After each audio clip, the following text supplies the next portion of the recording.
Бидејќи денес и официјално заврши Комисијата за финансирање и буџет во Собранието, што се однесуваше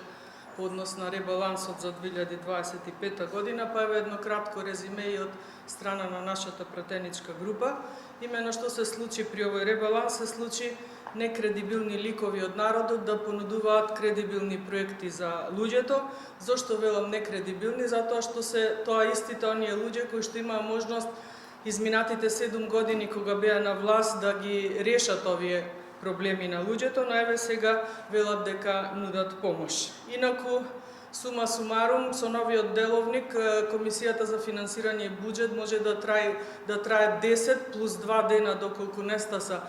периодот од 10 дена за амандманска расправа, но кукавичлукот и неспособноста на СДСМ завршија на 3 дена општа расправа за буџет и оние 7 плюс 2 дена ги сведоа на 4, кои што реално можеа и за 2 дена да завршат, бидејќи нели се префрлија на планот Б, а тоа е повлекување од сите амандмани. Јас и на комисијата кажав дека повлекувањето беше затоа што нема аргументи, нема капацитет, нема луѓе, нема гласност за да дебатираме пред граѓаните во Собранието за тоа кој нуди решение и кој реално ги решава проблемите кои што останаа како наследство од време на владењето на СДСМ и ДУИ. И денес по однос на обвинувањата дека не сме ги прифатиле нивните комисиски амандмани, прво јавноста мора да знаете дека тие не беа во полн капацитет ниту денес, односно со само 3 гласа за не им пројдоа амандманите, а што се однесува до прифатените амандмани, прифатени се амандмани во вкупен износ од 61 милиони денари, и тоа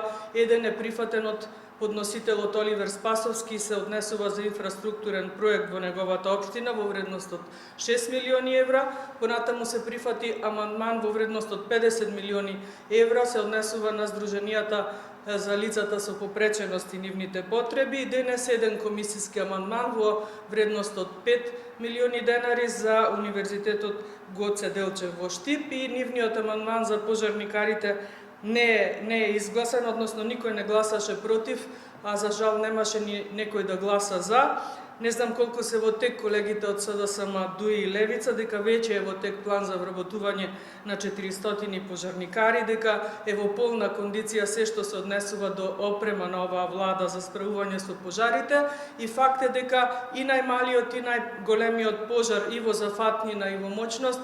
не трел повеќе од 12 часа, значи оваа влада со оваа подготвеност е спремна да се справи и со овие пожари. Ви благодарам за вниманието, доколку имате прашања, поведете.